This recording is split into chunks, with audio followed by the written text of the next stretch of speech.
Hello, abnormal students. Oh, we got some creative dress going on today.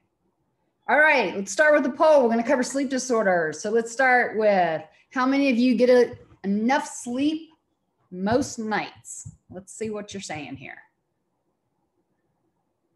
And I'm getting about a 50-50. So exactly 50-50. So about half of you are getting enough and about half of you are not. College students are notorious for not getting enough sleep. So after this lecture, for those of you who that's the case, I hope you will consider making some changes in the way that you treat your nights and treat your sleep. And so let's go ahead and that one. And let's get the PowerPoint up. All right. Let's do this. Okay, the DSM-5, after the DSM-4 fourth, has now considered there's more interplay between sleep and medical conditions. And so we'll talk a little bit about some of those conditions as we go throughout. They no longer place causal relationship between sleep and medical conditions. There is just this idea that there's an association, and in a lot of situations, there becomes this kind of vicious cycle. In the United States, we see about 30% of people reporting some sleep disruption. And about 50% of individuals with these sleep disorders end up in medical clinics. So an example would be if you've ever known anybody who's gone into a hospital overnight, and it's usually a respiratory therapist who does the sleep study. They wire them and they watch them sleep. A lot of times that's done for diagnosis. So these are just some of the changes that have happened. There's really no big deal here. Let's talk about the two major types of classifications or groupings of sleep disorders. So there are the dysomnias, and that's when it's kind of like the sexual dysfunctions, as an example, where there's abnormalities in the amount, the quality, or the timing of sleep. Whereas the parasomnias, some like the sexual paraphilias, here in the parasomnias, we've got abnormal behavior or physiological events occurring in association with sleep, or the sleep stages, or the sleep-wake transitions.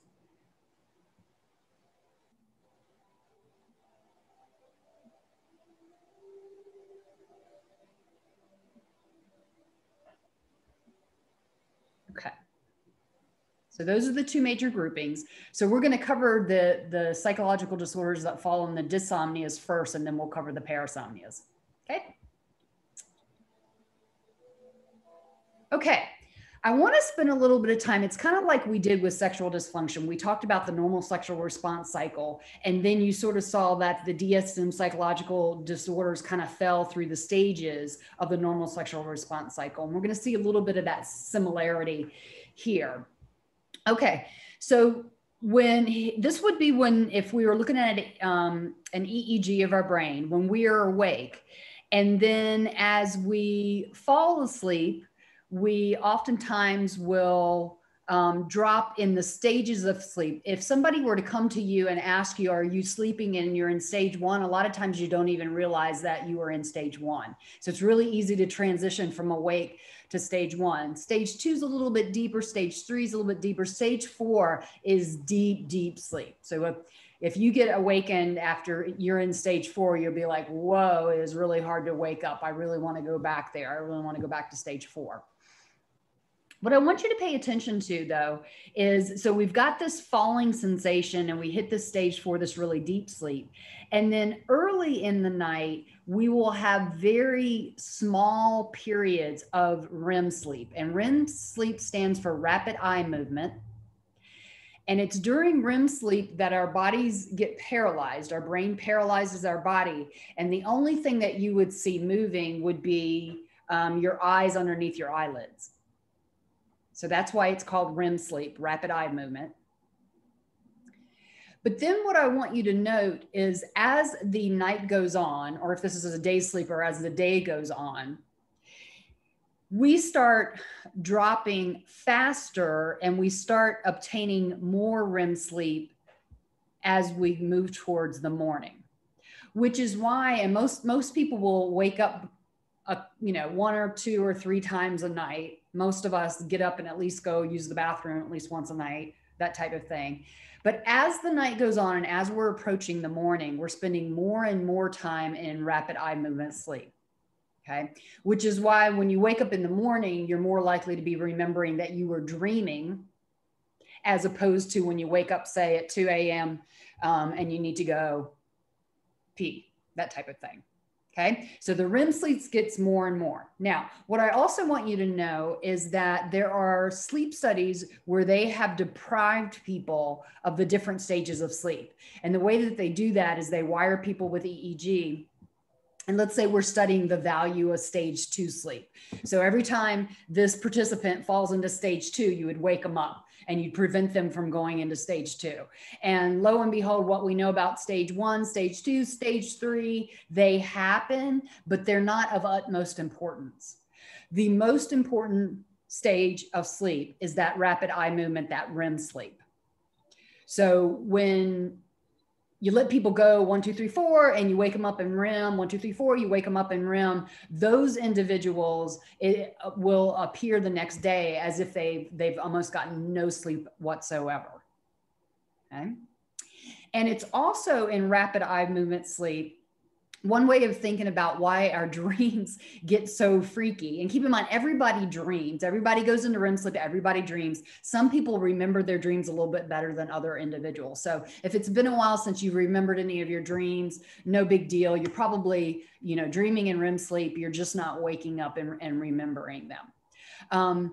So part of the reason why information and the dreams get so crazy is one of the things that is happening while we're in REM sleep is all of the information that was inputted into our brain during the day. So everything we saw, everything we heard, everything we learned, the TV show that we watched, what we smelled, what we ate, all that kind of stuff.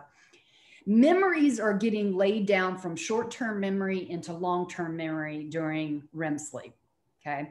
Which is why, let's say you are out hiking and you saw a snake in the woods and you're like, oh, a snake, that kind of thing. And then that night you have this really gory dream about snakes crawling all over you or something like that.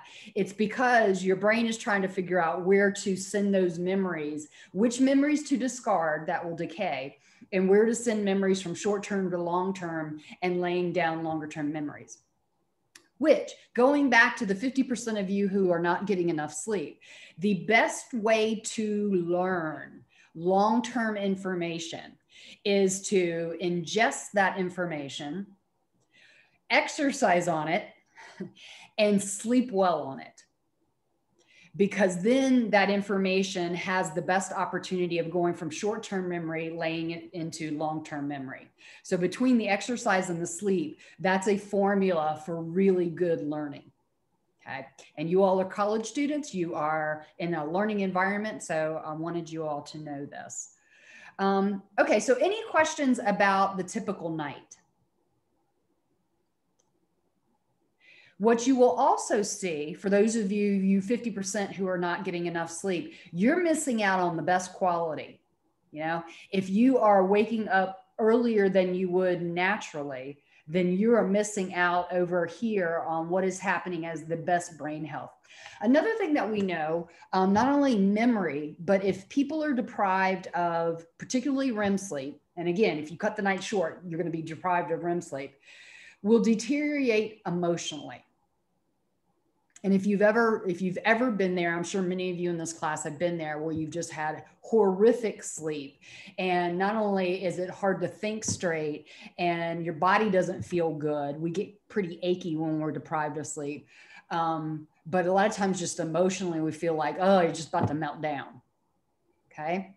So one way of thinking about psychological disorders, it's kind of like, we as psychologists, we don't let somebody come into our office and leave our office without screening for suicide. It would behoove us, and it would behoove medical doctors on a regular basis to be screening people for sleep quality. because it just makes such a difference in our physical health and our mental and emotional health. Okay, which is why, again, 50% of you, I would encourage you to, well, and we'll talk about some treatments here. But any questions before we move on? Okay. Oh, I do want to do the insomnia. Let me stop my share. I do want to do the insomnia poll.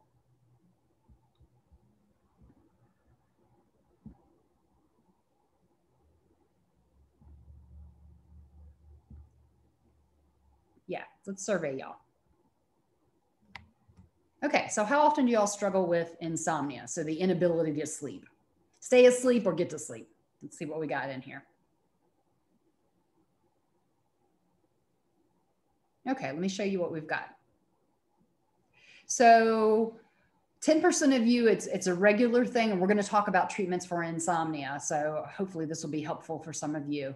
70% occasionally, and that's the most common type of pattern, is people will just occasionally deal with insomnia. And then 20% of you never, which means you are really good sleepers. Congratulations, you 20%. Okay. Okay, let me go back to, okay. So let's talk about insomnia disorder. This is where people, the main complaint is dissatisfaction with the sleep quantity, like how much they're sleeping, as well as the sleep quality. And again, the more we spend in REM sleep, the more we feel like we've had nice quality sleep. The less that we have spent in stage 4 in REM sleep, we will, say, wow, I got 8 hours of sleep last night, but why don't I, it just doesn't feel good. Like it doesn't feel like I was really sleeping well. So that would be the quality. And insomnia comes in a couple of different forms. Difficulty initiating sleep. That's a little bit easier to treat, and we'll talk about why in a bit.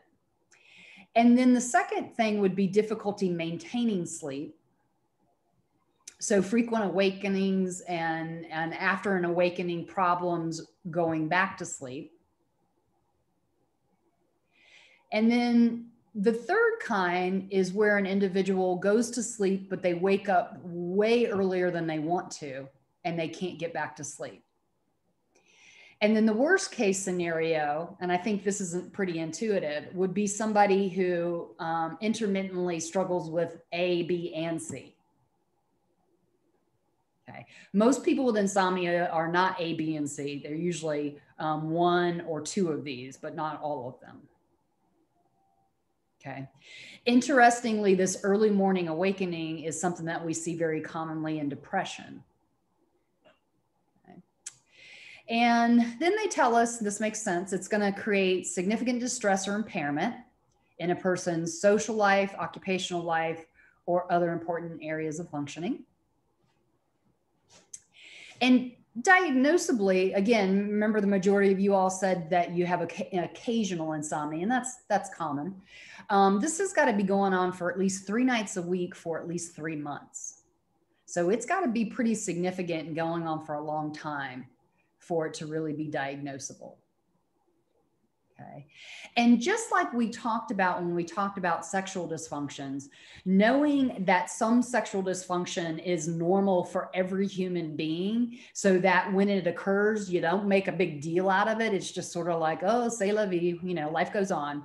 It's the same kind of thing for problems with sleeping. If you kind of know that everybody occasionally has that, then when it occurs for you, it's not this like, oh my gosh, I have not slept and I'm going to, fall apart. And then you're anxious about it the next night. And when you're anxious about getting a good night's sleep the next night, anxiety is going to be counterproductive for good quality sleep, right? And keep in mind, in order to sleep, we need that parasympathetic branch to be dominant. So we need to be nice and relaxed. Remember, it's rest and digest, parasympathetic. And anytime the sympathetic nervous system kicks in and becomes dominant, like if we're anxious about our sleep or we're worried that we're not going to fall asleep and get a good night's sleep, as soon as you kick in that sympathetic nervous system, sleep is not going to be happening. Okay. So just like we kind of talked about with the sexual dysfunctions, the balance between the parasympathetic and the sympathetic nervous system. And then keeping in mind that there's adequate opportunity to sleep. I had a student in my class at one point was in the Air Force, and she talked about how they would get so sleep deprived when they were out on a mission, and they would get back into the airplane and they would be in this like safety belt hanger kind of thing. And she said, boy, she learned as soon as she would lock herself into that safety belt, she could just put her head down and would be out. And so this would not be diagnosable if you just don't have the time to sleep. This would be, you've got the time to sleep, it's just not happening for you. Okay. The effects of sleep deprivation, we've already talked about, takes emotional toll, a cognitive toll in our ability to learn and lay down memory, and a physical toll. The most common kind of mind experiences would be irritability, cognitive impairment, like you can't think straight, you can't concentrate, problems with your memory. People don't make very good decisions when they're sleep deprived. And again, that's part of the reason why clinically we screen for sleep, particularly if people have big choices to make or big decisions to make. It's like, first, let's get you sleeping well, and then we'll tackle those kinds of things. The severe yawning, and you all know yawning's contagious in humans. It's even contagious in animals, a lot of animals. Okay, here's where it gets really bad, hallucinations. And can anybody guess, with severe sleep deprivation, what would be driving hallucinations? Anybody? It's REM sleep. It's REM sleep. It's like when you're awake, you're so sleep deprived and your brain takes you into REM sleep, and then you're dreaming. And then you either, when you come in or out of that sleep, you feel like you are hallucinating. Okay. And some of you may have had some of that experience, like as you're falling asleep or as you're waking up, that kind of thing. When my oldest son was born, he was born right in the middle of my internship year, and I had no family leave. So I kind of had this baby over a weekend, took my sick leave for a week, and then I went back to work. And he was very colicky. So colicky are the babies that spend a lot of time crying. And poor little guy, he didn't even have a normal baby cry. I remember my second son was born and he would go, wah. And I was like, oh, thank goodness, wah. Because my older son, it was like he barked. Okay. And later we realized he had asthma. But when he would cry, it would be like, and it's just like, oh, every little nerve, right? Okay. So I was so freaking sleep deprived on my internship. And it was worrying me like, oh my gosh, I'm not getting enough sleep. And this poor baby's not sleeping well. And I've got all these clients and I'm on these different rotations. And then one night I was up in the middle of the night and I was nursing him. And then it occurred to me, like, because I was like, I'm going to go crazy. Like, I am going to start hallucinating during the daytime because I am so sleep deprived. And then this wave washed over me, this wave of comfort. I'm like, I'm in a psychiatric hospital. If I start hallucinating, somebody's going to come along and give me some Haldol and let me take a really nice nap.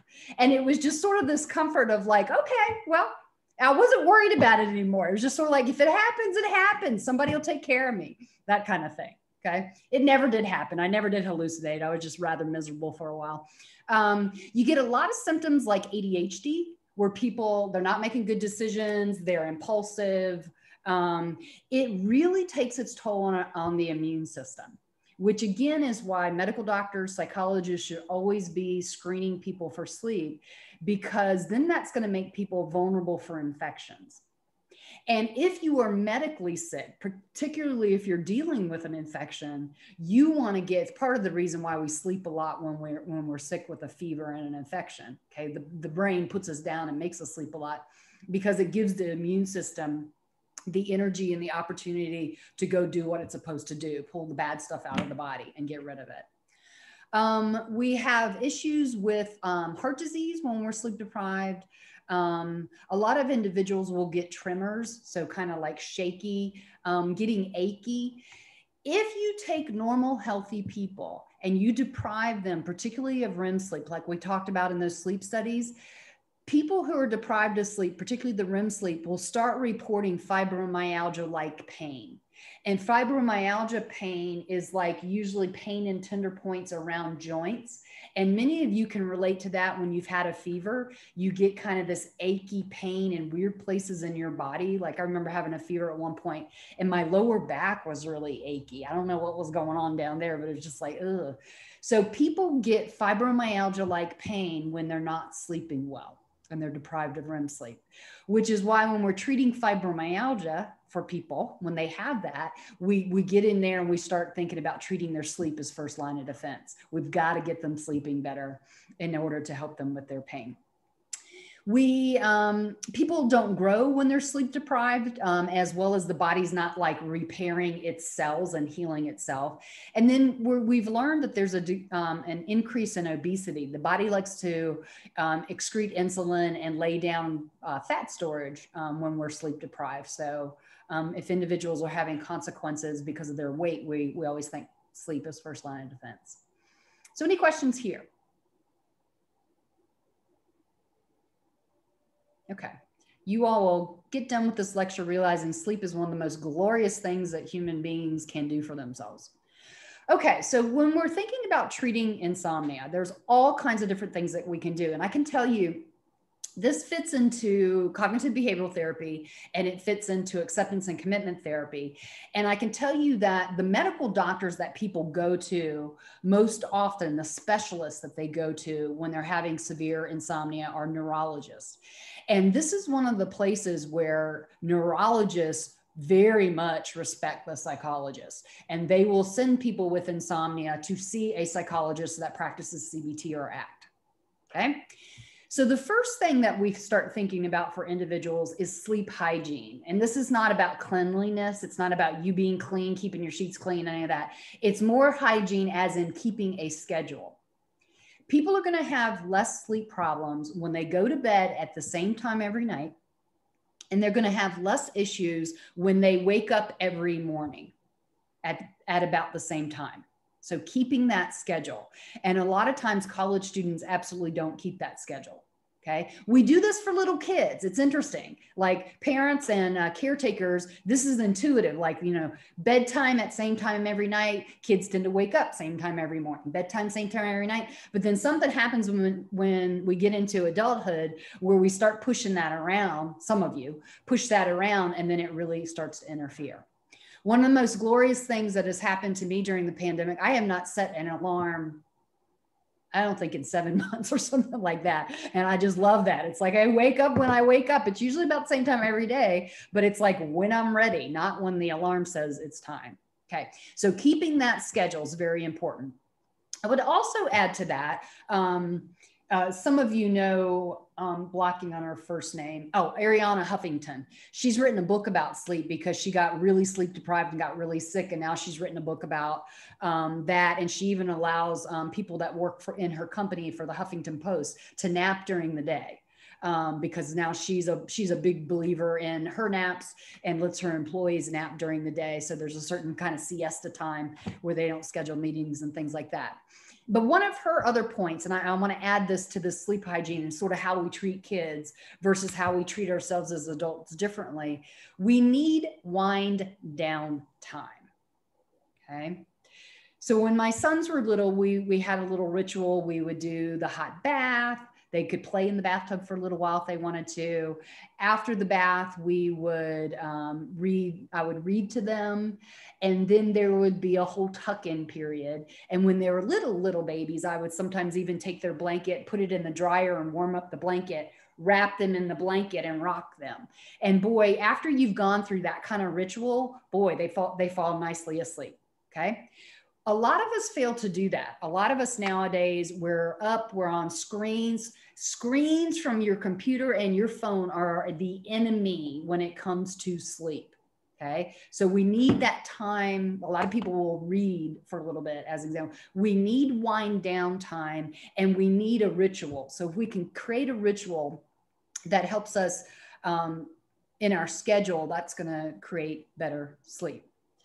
We've got to be careful about stimulants. Okay. And it's one of those things where I've had clients complain about not being able to sleep. And it's like, okay, how much coffee are you drinking, or Mountain Dew, or anything that has, or how much nicotine are you doing, that kind of stuff. And a lot of folks are using stimulants day and night and then wondering why they don't sleep well.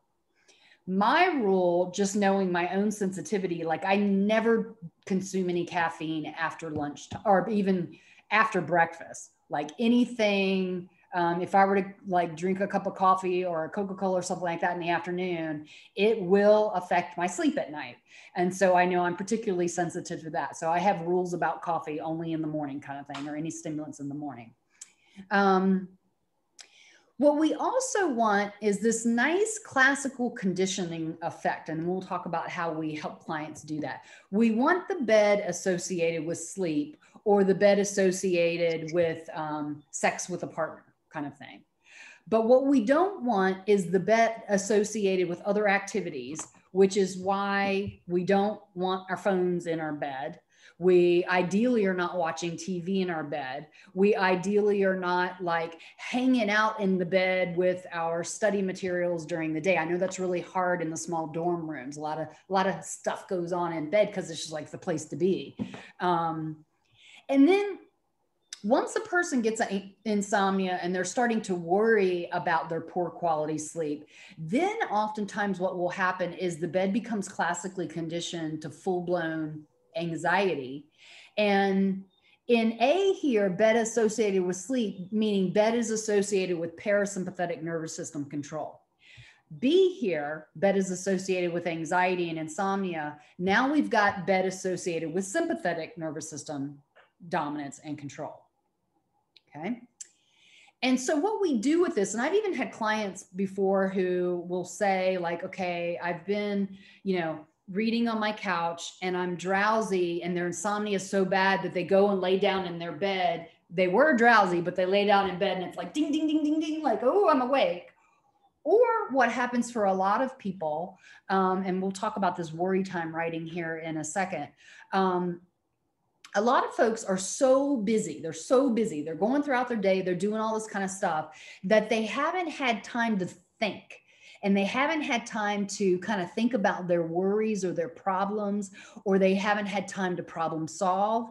And so a lot of people with insomnia will say they're laying awake at night trying to solve all the world's problems, which tells me you haven't had time to yourself. You haven't had time to think or to do this. And so there's a couple different things we'll do, but I'm going to talk about the worry time writing now. The worry time writing, for people who say that happens, they lay their head down on the pillow and it's like, boom, all my stress, all my worries, the whole world's going to pot, that kind of thing, is to have them sit down earlier in the evening, way before bedtime, but after the day's kind of done, and deliberately sit down and write or type their worries and their stressors and their problems, facts and feelings, and give them a set amount of time. So like 15 minutes of worry time writing, and you write all that stuff out. But here's the consequence. Here's the operant conditioning. If they do 15 minutes of worry time writing, set the writing aside, and then go about their evening, but they're still thinking about the problems, they're still ruminating about their worries, you have to go write another 15 minutes. And I want you to get it out. And if after 30 minutes you go about your business and you're still thinking and you're worrying, then you go back and add another 15 minutes. And now it's 45 minutes of worry time writing. And somewhere in this, we talked a little bit about this when we talked about generalized anxiety disorder. Everybody worries, but the non-GAD people, they worry and then they problem solve, or they worry and then they accept, or they worry and then they pray about it, that kind of thing. The GAD people worry all the time. And then people with insomnia, when they worry at night when they're trying to go to sleep, by doing that, and I want us to think through this. So you've had 15 minutes where you've had to be writing about your worries, but then you go about your business and you're still thinking about that. And then we add the other 15 minutes.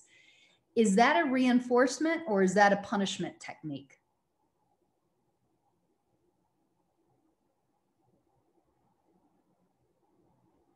And I want you to think about this. We're trying to take, let's say we're taking 45 minutes. This person, the first time they did it, they had to write for 45 minutes to get it all done. But then the next night, they find that they can get it all done in 30 minutes. And then by a week of doing worry time writing, they can get it done in 15 minutes. And then if they get really efficient about it, they spend 5 minutes doing it at night. So it is Would it be a positive punishment? You got it. Yes, you've added it and it is a punishment. And again, it's not meant to punish the person. It is meant to punish and decrease the worrying. And actually what ends up happening is people just become more efficient with their worry. It's that sort of like, okay, I'm going to worry, I'm going to problem solve. I'm going to worry, I'm going to pray about it. I'm going to worry and I'm going to accept it. That type of thing. Instead of worrying, going over and over and over. Okay. The other thing that we do, and I'll get to the exercise one here in a minute, is we have people do a really low key activity without a screen. Okay, low key activity. And then when they get really drowsy, then they go lay down in bed. And then this is really hard for people to do. Give yourself about 10 minutes. And if you haven't fallen asleep in 10 minutes, here's the hard part. You've got to get out of bed. Get up, get out of bed. Go back to your couch, go somewhere else with low lighting, and do more wind down activities until you get drowsy again. Once you're significantly drowsy, go back to your bed. Again, give yourself about 10 minutes, but don't watch a clock. That'll make you crazy. About 10 minutes. And if you haven't fallen asleep again in 10 minutes, you got to get up out of bed and go back and do that low key activity again. I had a client at one point in time, just to give you an idea how powerful this stimulus control was. She would lay down in her bed and it would have that ding, ding, ding experience of like, oh, I'm awake and I'm thinking about everything. All she had to do, she would grab her blanket, throw her pillow on the floor, grab her blanket, get on the floor next to her bed, and then she'd be out. Okay. That's how powerful the bed was classically conditioned to being awake and worrying. Okay. And again, this is really hard for people to do because they're usually tired, but just not falling asleep. But you just don't want the bed classically conditioned to being awake. And so by doing that stimulus control, giving themselves, only going to bed when they're drowsy, getting up if they're laying in bed awake, it works. It's hard to do, but it really works for people, especially if you've added that worry time writing earlier in the day. We know that people who exercise on a regular basis have better quality sleep. And one way of thinking about it, this kind of makes sense when we covered our stress lecture. If you are stressed and your body is producing stress hormones throughout the day, if you don't have a way of burning those stress hormones off, then you're going to be feeling it at night. Okay. So one way I think about it is the exercise is really beneficial for people. And we certainly encourage them to do that. However, people who exercise earlier in the day tend to have better sleep. A lot of individuals, like I know there've been a couple of times, and I ran the bear like a couple years in a row, and the bear would start at like 7 o'clock at night. And each time I ran the bear, which was like at the bottom of grandfather and up, and I shouldn't say I ran it. I ran and walked it to be truthful, but every time I did it, I could not like sleep that night. I was like, woo, I'm awake. But that's a wonderful effect that I get in the mornings when I exercise, because then it's like, oh, woo, I'm awake. I've got energy for my day. So some people are really sensitive to that. I had a graduate student at one point in time.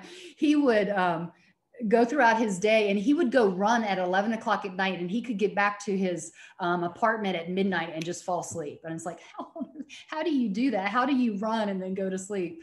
So some people can do it. Some people aren't sensitive to it. But again, we know those who exercise sleep better, particularly if they exercise earlier in the day than later in the day. Okay.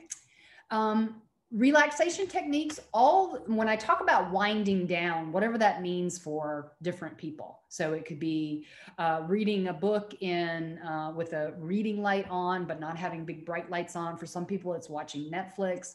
For some people, it's hanging out with significant others and talking about their day. But all the stuff that we talked about in the stress lecture, the diaphragmatic breathing, some people listening to music, the progressive muscle relaxation, the using imagery and conjuring up that really peaceful scenery. And then know that there are a bunch of different apps that you can get on your phone to do those different things earlier in the evening. I like the Calm app, CALM. And Calm has some stuff for free, but then Calm has some stuff that you have to pay for. If you want to like a deeper subscription kind of thing, then you buy a subscription. There's also an app that I really like that I've got on my phone and I've used with clients, whether or not you have PTSD or not. It's called PTSD Coach.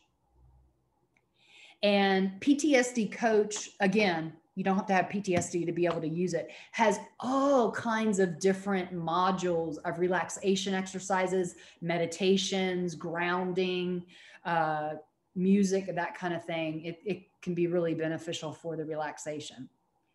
So typically in CBT, and again, the neurologists send these people to the psychologists, and even the neurologists, they say when they do a sleep study for somebody who's got insomnia, so they wire you with the EEG, the respiratory therapist watches what's going on at night.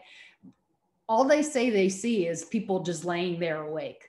You know, it's not like, sometimes people have other weird stuff going on, and we'll talk about that stuff coming up, but they just say you're just watching EEGs that are awake.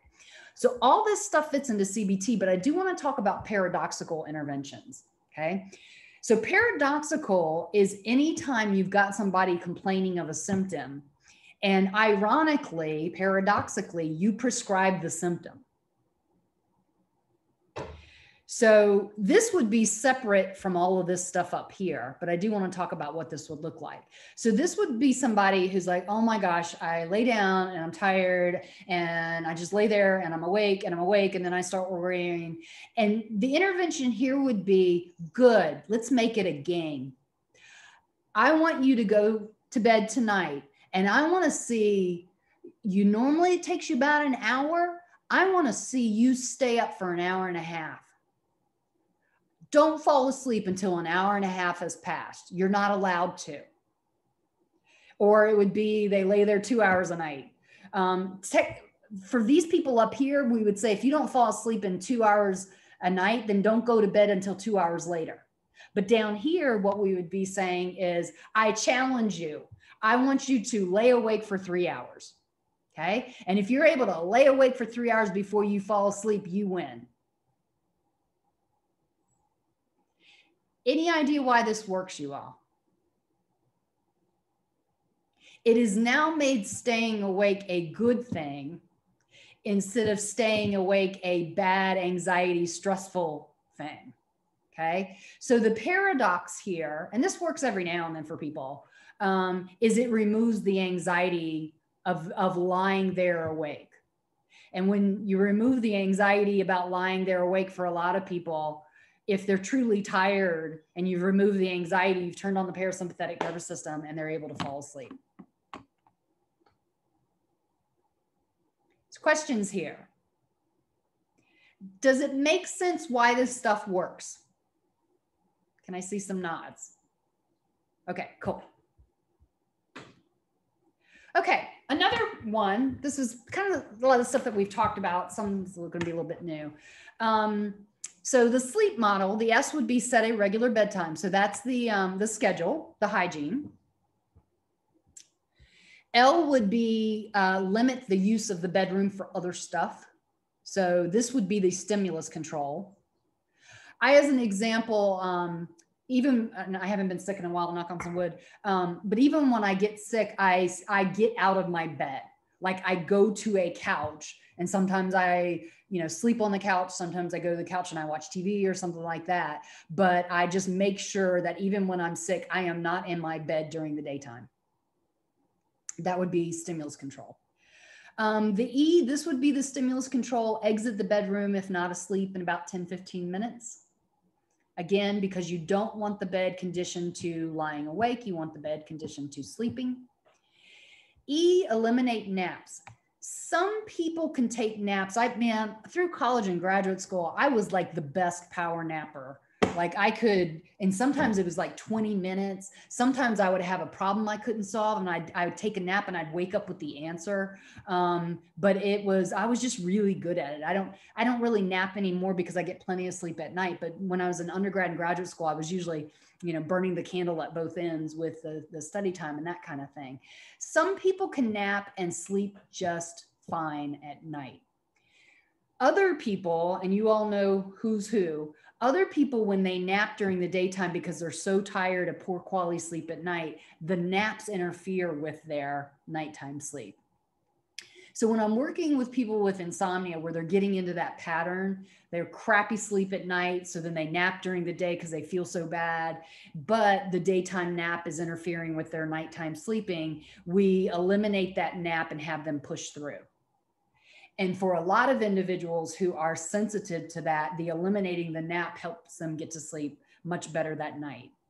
Okay. So again, some people can do it and without problems, and other people, the naps are really creating issues for them. And then the P has to do with the hygiene, put the feet on the floor same time each morning, trying to get up at the same time every morning. And you all know we're all about probably next week to launch into some sleep issues because we've got fall back in time this weekend. And so some people can make that adjustment pretty easily and some people can't. I start doing it like on Friday. Like I get my clocks all set and I just start pretending. So usually by Monday morning, it's not like this horrific kind of thing when the time goes forward or the time goes back. I've done it kind of gradually. Okay. Any questions about insomnia or treatments for insomnia? Okay. Hypersomnia. Now we're talking about so-called too much sleep.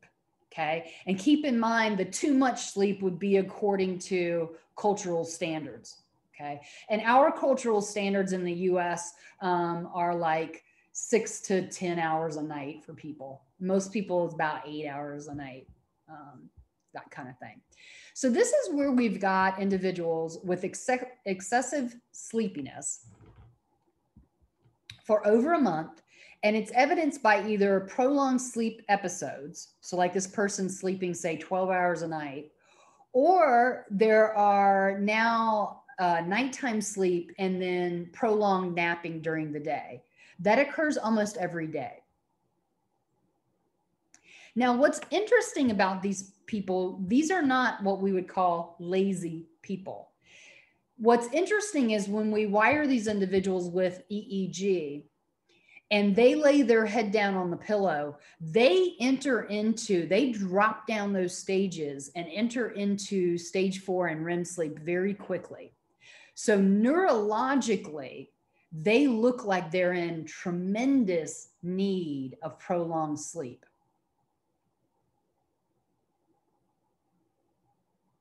So this would be the opposite thing we would see in insomnia, where they lay their head down and it's like, oh man, it's taken them ever to go from stage 1 to stage 2.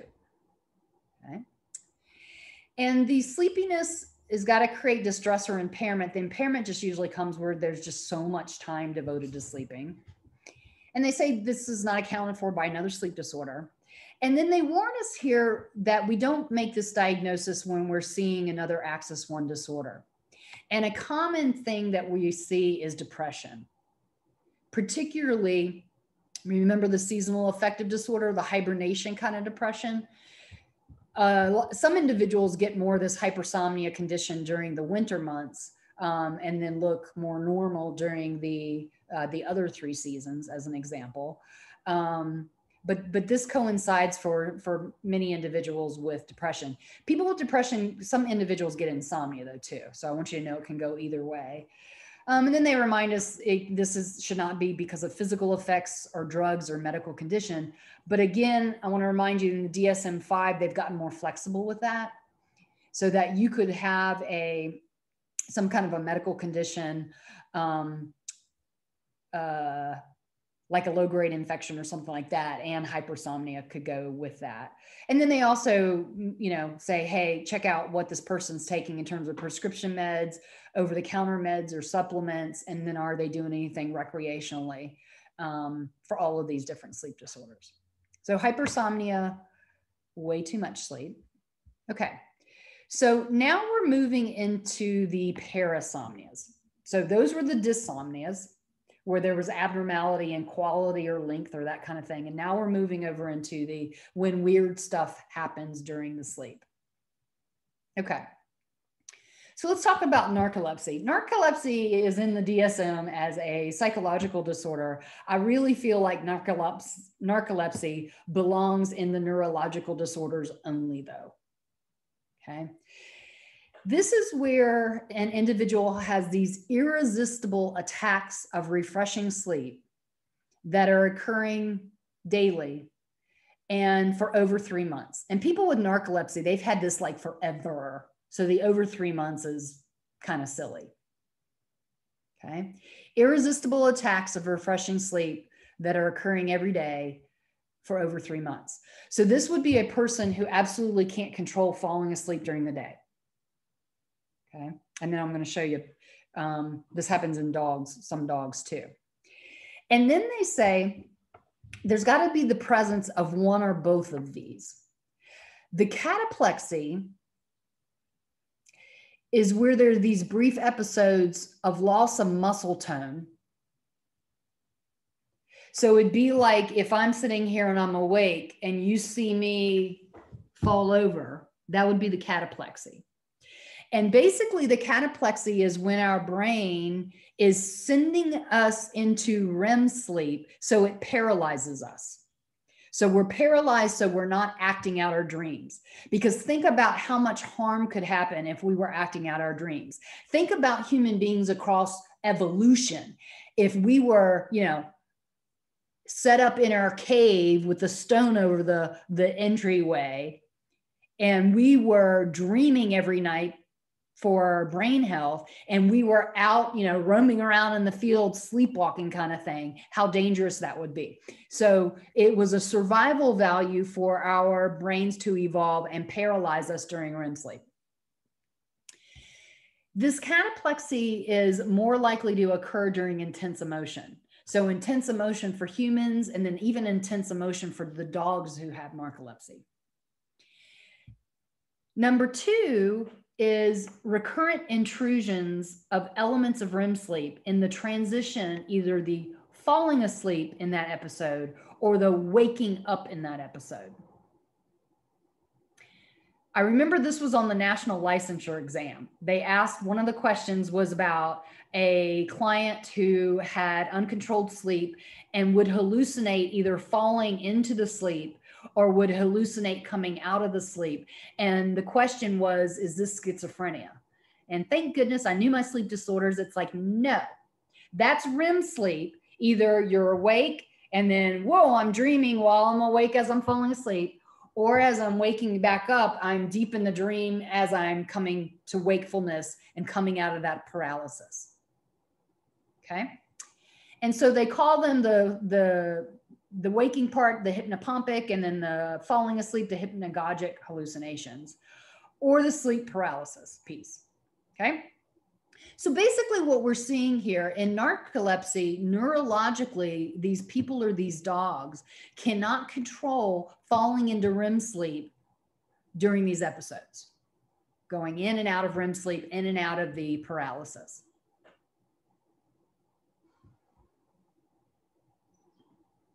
Okay. And then they say this is not another condition or due to substances. And for a lot of these individuals, there is a deficiency in some of these neurotransmitter substances. And when I think about those stages of sleep, there's a lot going on electrically, and there's a lot going on chemically in all of those stages. So it does make some sense to me in those normal electrical and chemical transitions that if something goes wrong, something's going to go wrong. Okay.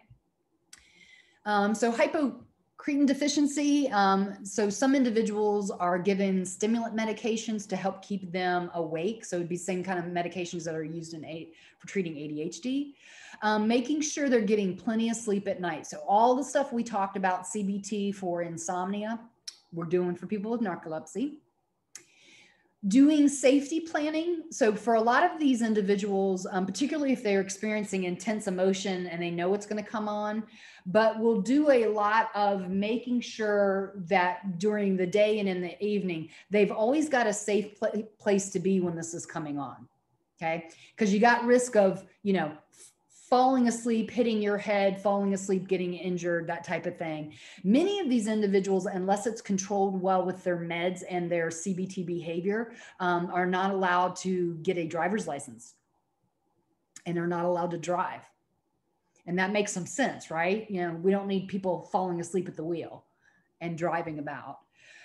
Social support. So usually people with narcolepsy let other people know. I've had students in my class before, and they will come and tell me that they've got narcolepsy, not to get offended if they put their head down on their desk and they fall asleep, to let people around them know that they're not being lazy, but they can't control it, that type of thing.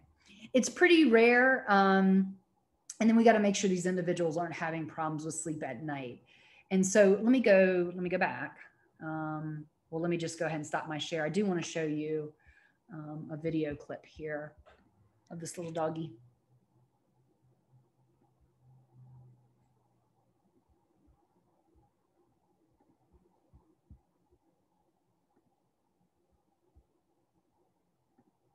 Oops.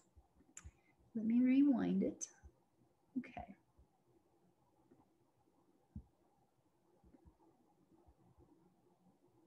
Okay.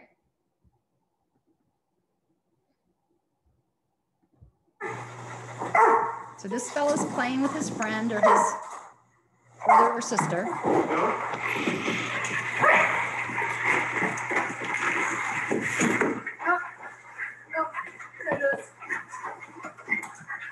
Oh, that's perfect.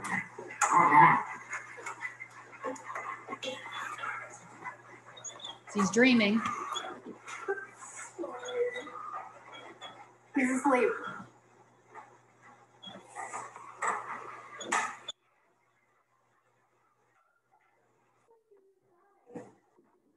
Over. And he's awake. Hi, baby. Time to come. Okay. And he's awake. Doberman pincers, because there's been a lot of inbreeding, they tend to have much higher rates of narcolepsy than other breeds. That certainly wasn't a Doberman pinscher there, but just to give you a feel for what it's like and how powerful it is. Okay, so the next one, breathing related sleep disorder. This, I still call it sleep apnea, and it used to be called sleep apnea. The DSM had to make it complicated and make it breathing related sleep disorder. And it's just like it sounds. This is where there's sleep disruption that usually results in excessive sleepiness. It's usually the excessive sleepiness during the day. These people feel like, oh, I went to bed, I slept, I woke up, I had crappy sleep, poor quality sleep. Sometimes it can lead to insomnia. That's really not very common. And it's because of a sleep-related breathing condition. And so let's talk about some of these. Sleep apnea or hypopnea would be, this is usually in individuals with larger bodies, particularly who have a lot of body fat around their neck and their chest. And these are individuals who, they may know what's going on with them, but I can tell you, if they don't know what's going on with them, a bed partner or a roommate or a family member in that home knows exactly what's going on with them, because they're horrible snoring. And in their snoring, there are these episodes where they stop breathing. So I'm going to try to sleep apnea snore for you here. Okay. So this would be a person like,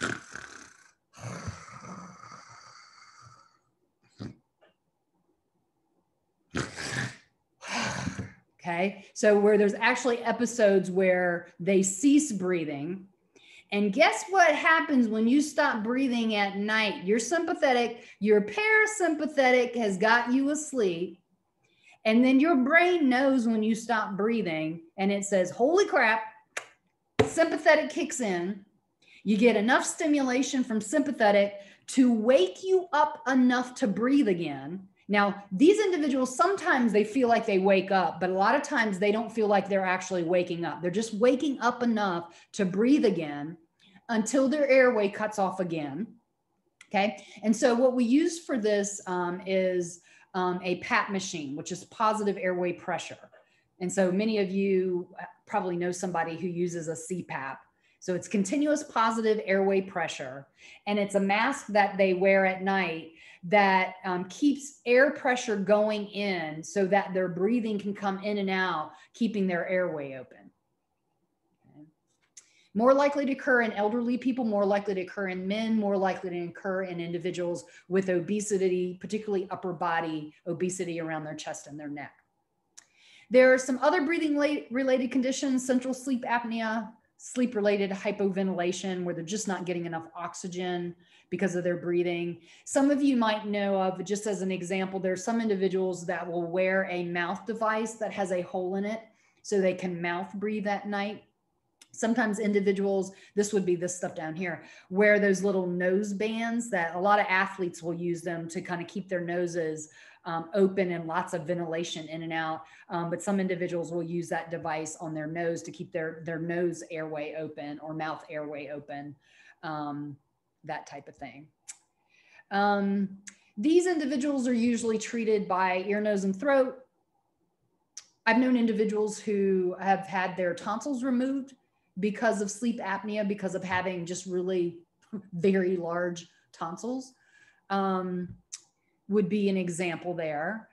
Some individuals having sinus surgery by an ear, nose, and throat doc. Respiratory therapists are usually the ones that run the sleep studies. And they stay awake at night and they watch these people sleep, and they're seeing all these episodes of the apnea. And then sometimes neurologists are used to treat these individuals also. So just like I talked about the CPAP, the surgeries, the things that open, mechanically open. And then for some individuals, if it's more obesity driven, breathing related disorder, just weight loss can help these individuals. Any questions here? Okay. Circadian rhythm sleep disorder. This is when there's a persistent recurrent pattern of sleep disruption leading to daytime sleepiness or leading to insomnia. They can't sleep at night. And it's due to a mismatch between the sleep-wake schedule required by the person's environment and this person's circadian rhythm or biorhythm. Okay. Most of us have a biorhythm, that likes to sleep at night and be awake during the day. Okay. And so if you had to, let's say, work a job where you had to be awake at night and you were allowed to sleep during the day, but you struggled with sleepiness at night, you struggled to be able to sleep well during the day, that would be a mismatch between you and your environment. Having said that, the worst possible kind of shift work is shift work that keeps shifting. Okay.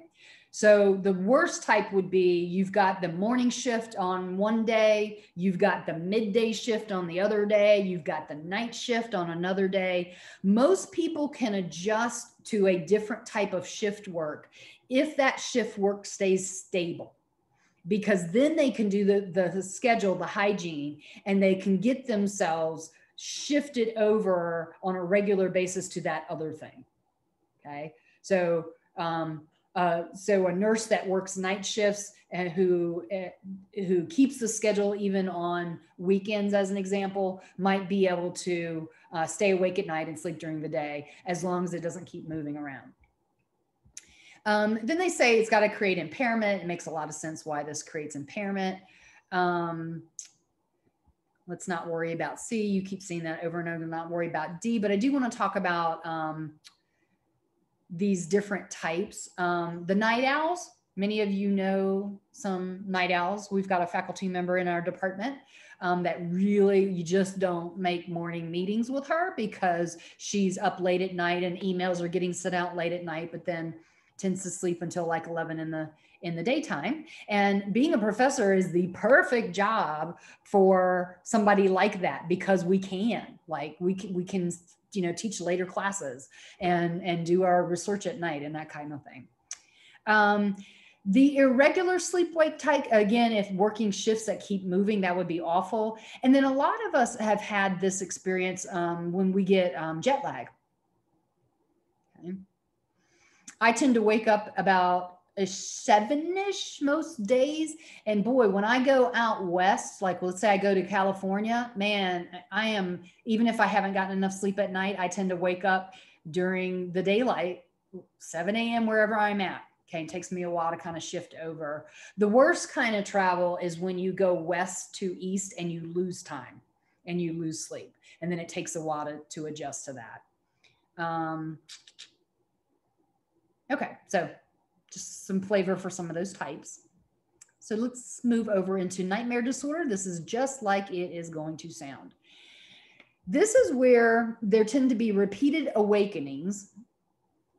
And keep in mind, these people may totally wake up, but they may not necessarily totally wake up from a major sleep period or a nap with very detailed recall of an extended, very frightening dream. So a nightmare. And most of us, it's interesting how humankind tends to have certain themes to their nightmares, okay? And they're usually the threats, and we think this is based on evolution for us. It's usually threats to survival. I had a dream once I was floating in the ocean and a shark bit my leg off. And it was like, I remember just like, okay, it's hard to tread water with one leg and I'm gonna bleed out here. So that would certainly be a dream threat to survival. It could be a threat to one's security or a threat to one's self-esteem. The self-esteem dreams are usually you're giving a public speech and you don't have any pants and underwear on kind of thing. Like, oh, wow, this is not professional kind of thing. And the nightmares for people who have nightmare disorder usually occur in the second half of the night because there's more REM sleep.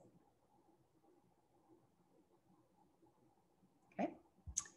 And they say upon awakening from the frightening dream, the person can become oriented and alert. It is an urban myth that if you wake up somebody in a nightmare, everybody's going to die in the house. Okay. When you wake somebody up from a nightmare, they usually are kind of like they can come to and realize like, oh, I was asleep. Oh, and I was having a nightmare. And then remember in very gory detail all the bad stuff that was happening in their nightmare. Okay. So they can wake up and become oriented and alert. It might take them a while, but they can. And this has to be happening enough to create enough distress or impairment in their functioning. So it's either upsetting family members or a partner, or it's upsetting them, or they're afraid to sleep because they're afraid to have nightmares. We see that a lot in PTSD, where people are having such awful nightmares in their sleep that they get insomnia and they get really fearful of falling asleep. Okay, so that's nightmare disorder. Sleep terror disorder, I want you all to be able to distinguish these. So sleep terror is not nightmares, although they can look like nightmares to the person who's onlooking. Here you've got recurrent episodes of very abrupt, and awakening should be in quotes, because it looks like they're awakening, but to them, they may not wake up. Okay. This, on the other hand, usually occurs during the first third of the night. So not at the end of the night, early morning, like the nightmares, but the first third of the night, because this tends to be happening in stage 4 sleep, right around the transition from stage 4 to REM, or out of REM into stage 4. And let me stop sharing. I want to show you a clip of this, and then we'll come back to this. But you got to see this to kind of understand it. Let me make sure I'm on the right YouTube. Yeah, I am. Okay.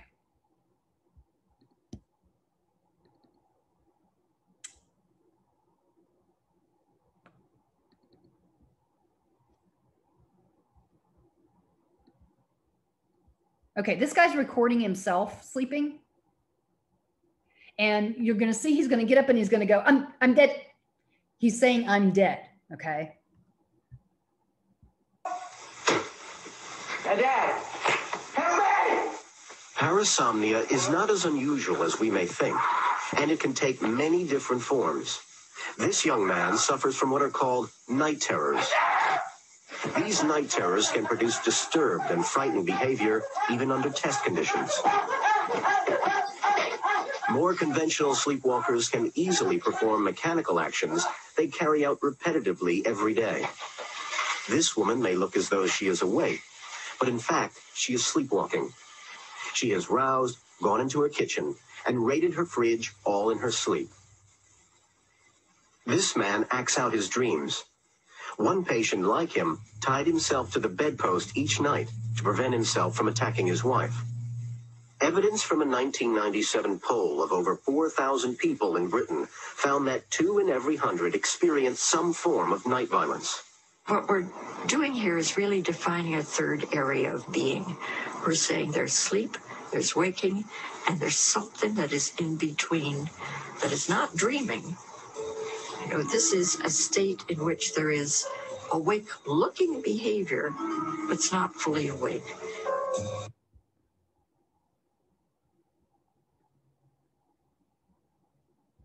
Okay, so I wanted you to see that. What we think is going on, and keep in mind, they called this night terrors, and then they had a sleepwalker. Sleepwalking is something else here. So don't put the sleepwalking in here. And they called it night terrors. The DSM calls it sleep terror disorder. And what's happening here, one way, get this in your notes, it's like a panic attack in your sleep. So there's intense fear, signs of the autonomic arousal, sympathetic nervous system's kicking in, such as tachycardia, which is high heart rate, rapid breathing, and sweating during each episode. So panic attack during sleep. And a lot of people, like that guy that, you know, he's up and he's like, I'm dead, help, help. He's having a sensation. I've seen him in other interviews. He did a lot of taping himself because it racked havoc on his college roommate, racked havoc on his family. So he did a lot of taping and studying it on his own. He would say he would have the sensation that he was dying, that he was smothered, that he couldn't breathe, that he realizes his heart's not beating, that type of thing. And so that would send him into a panic, and then he would arouse and get up, you know, saying, I'm dying, help me, that type of thing. And he, until he started video recording himself, did not remember this. So people, his roommate, college roommate, family members, they're telling him this stuff, but he would not remember any of it. Okay. Now, these individuals tend to be quite unresponsive to the efforts of other people to comfort them during the episode. Sometimes they can be awakened. You can, like, you know, when you wake up, you're moving around, you're in a panic, that kind of thing. At other times, what individuals will do is just guide them back to bed. So kind of help them get back to safety and get back to their bed. And then they fall into more of a normal pattern of sleep after that. Okay. So this would look, I could see how a lot of roommates and family members would sort of think this person's kind of possessed in seeing some of this crazy behavior. If they are able to be awakened, they don't recall a dream. There's usually amnesia for it. And then it's got to be serious enough to create dysfunction. I do want to talk about sleep paralysis a little bit, though, here. Some of these individuals will actually wake up but feel paralyzed and then terrified that they can't move. Okay. And what's happening here is they're waking up, but their brain still has them in cataplexy. This, I want to give you an example here. Well, let me go back. I want to talk a little bit more about the sleep paralysis. This tends to run in Black individuals more than individuals of other races. And there's a term in the Black community where they describe this as the witches riding me. And I've had this experience, so I'll describe for you what this feels like. I don't normally have any of this sleep terror stuff. I'll tell you, I am a talker and a walker though. But it's usually when I'm away at a conference, and it's usually the first night in a brand new hotel room when I'm by myself. Okay, so there's nobody else there with me. I'm by myself in a strange hotel room. And what will happen at times, and this usually goes away by night 2, I'm usually like, okay, it's not gonna happen anymore. But I wake up and I feel like, and I don't see anything, but there's something on me shaking me going, and I wake up like, and then I'm like in a panic, and then I can't get back to sleep. And then I have a crappy next day kind of thing. But by night 2, it's like, this is my hotel room and I go to sleep and I'm fine. So I can understand that sort of the witch is riding me type of thing. Some of these individuals will talk about how they wake up and they're paralyzed and they're seeing something moving in their bedroom. Okay. Like a ghost or a witch or that kind of thing. Okay. With the sleep paralysis. Okay. Sleepwalking disorder. I may go over a little bit today, but I want to push through this. This is exactly like it sounds. Repeated episodes of rising from bed during sleep, walking about, and this usually occurs in the first third of the major sleep episode. So you're really more likely to see this more like it's stage 4, but not moving into REM sleep where they're getting the paralysis. Okay. And while they're sleepwalking, this person has a blank staring face, can be pretty unresponsive to the efforts of others, and you can wake up a sleepwalker, and again, nobody dies, that's urban legend, but with great difficulty. So kind of like the sleep terror, sometimes family members or roommates will just help guide this person back to bed. I am a sleep talker, sleepwalker, and both of my sons were sleepwalkers and sleep talkers when they were little. I don't know if they're doing it as young adults much now. I'll have to ask. But there would even be times when they had their little beds together when they were toddlers. I would hear them giggling. And I'd be like, you're supposed to be sleeping. So I'd march downstairs to their bedroom and they would be talking and giggling, but totally asleep with one another. They would like feed off of each other with that kind of thing. But I do want to tell you about this episode when my son was a teenager. So my cat, who's now passed away, would come and wake me up when he wanted out at night. And I had gotten to the point where I could sleepwalk and let him out. So there's one night that and I could even navigate the stairs, which is amazing that I never killed myself letting my cat out. So I'm sleepwalking. I open my front door to let Griffey out. My youngest son is standing outside on the porch. He's sleepwalking on the porch. We're both sleepwalking. I open the door to let the cat out and I wake up, I'm like, Forrest, and he wakes up, Mom. And it's like, and we realized like, oh my gosh, we were both doing it. Like my excuse was the cat really woke me, got me up to let me out. How on earth did you get out on the porch? He's like, I don't know. So we both went back to bed after that. Okay, usually if a person wakes up, they can't remember what was going on.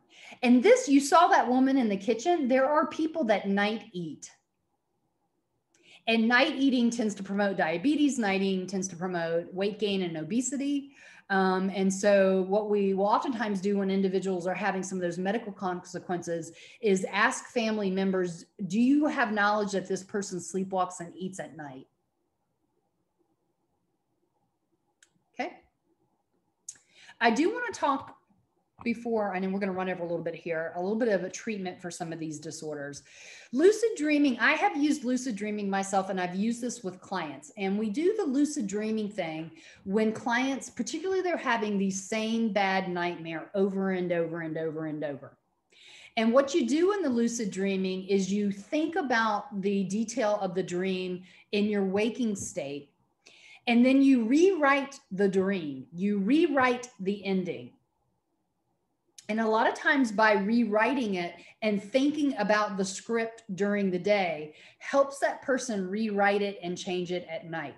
So I had a client at one point in time, as an example, what would always happen with her, she'd be in a car with gears, not automatic transmission. And she would be on a steep hill and her foot would slip off of the gas. She would hit the brakes to keep from rolling back, but the brakes weren't working. So what we had her do is instead she would practice in her waking. So foot slips off accelerator, hits the brake doesn't work. She would practice pulling the parking brake and turning off the engine so the car would stay stopped on the hill. And it worked. Okay. She stopped having that I'm sliding back in my car dream. I'll tell you about my lucid dreaming. When my boys were little, I called them 911 dreams, because what would happen is there's somebody in my house that's trying to hurt me and my children. Okay. And things would happen, like I would get up and go to try to manage it. And I would do things like push on my bedroom door and it would push back, like it's on whatever it is, it's on the other side pushing my door. That's creepy. But then I would do this thing like, okay, there's an intruder in my house and he's going to hurt whatever it is, it's going to hurt me and my children. So I would try to dial 911 to call the police. And here's where it would get really crazy. I would dial 911 and I'd get the weather report. I'd dial 911 and I'd get the police answering machine. I would dial 911 and I would get the fax beeping, like I had dialed a fax and it's beeping at me. And then it finally occurs to me one night, and this was after watching Eddie Murphy. Eddie Murphy had this really good skit about white people in haunted houses, and he'd be like Amityville Horror, and white people are in the haunted house and they're like, get out, and the people are like, no, I'm gonna face up to whatever's going on. And he'd say, well, black people go into a haunted house and they're in there and the house is like, get out, and they're like, okay. Like, I'm out of here. And it was like, okay, I keep trying to call 911. These dreams keep occurring when I'm stressed. And it finally occurs to me, instead of trying to get help, how about I leave? So I practice during the daytime. The next time this happens, this thing's in my house, I'm going to go scoop up my boys. I am going to go into the garage and I'm going to get in my car and I am going to leave. I am going to act like a black person and get out of this haunted house. Got it? The next time I had the dream, okay, I get up, I'm trying to scoop up my boys and go to the garage and get in my car and leave. And the power doesn't work in the house. Guess where the fuse box was? In the garage. Okay. My haunting dream got one step ahead of my lucid dream. But after that, it was like, okay, he's in the garage because he turned the power off, the circuit breakers. After that, the dream stopped. Okay. So it's just taking these repetitive nightmares and getting ahead of them to help with them. Medications, primary care doctors, unfortunately, prescribe a little too many sleeping aids for this. I can tell you the safer sleep aids would be things like using melatonin or using CBD oil. But there are prescription medications that can help individuals, but they can get really reliant on the prescription medications. And then we get issues with things like Ambien, where there are individuals who on Ambien, and it's AMBN, somebody's rich because I came up with that, Ambien, AMBN for me. A lot of people sleepwalk on Ambien, and you even hear about people driving while they are on Ambien. Roseanne Barr got herself into a lot of trouble because she was tweeting while on Ambien and sleepwalking. I had hip surgery a couple of years ago, and they gave me, I couldn't believe the amount of medication they gave me when I first came home, but one of them was, and I sleepwalk anyways, and one of them was Ambien, and I was like, I am not taking Ambien where if I get up, I need to be in my device and I need to be on my crutches. I was like, I am really going to hurt myself if I'm sleepwalking right after this surgery. So I just didn't take it. The last thing I wanted to talk about there, here, let me stop my share. I feel like I missed one point. Maybe I didn't. Oh, stress management and psychotherapy. Yeah. For a lot of individuals, I know you can't see this. For a lot of individuals, just like those 911 dreams that I would only have them when I was under a lot of stress. So it was sort of like, I'm getting these nightmares, these repetitive nightmares at a time during the stressfulness. So for a lot of individuals, doing stress management, getting psychotherapy, helping them with their mood and their sleep schedule and all of that kind of stuff really helps with their sleep. Any questions about any of the stuff that we've covered today? I guess we're ending a little bit late, but not too bad. All righty. We've got rain from the hurricane now, but we're supposed to have a beautiful weekend. So I hope you all enjoy. Y'all take care. Bye.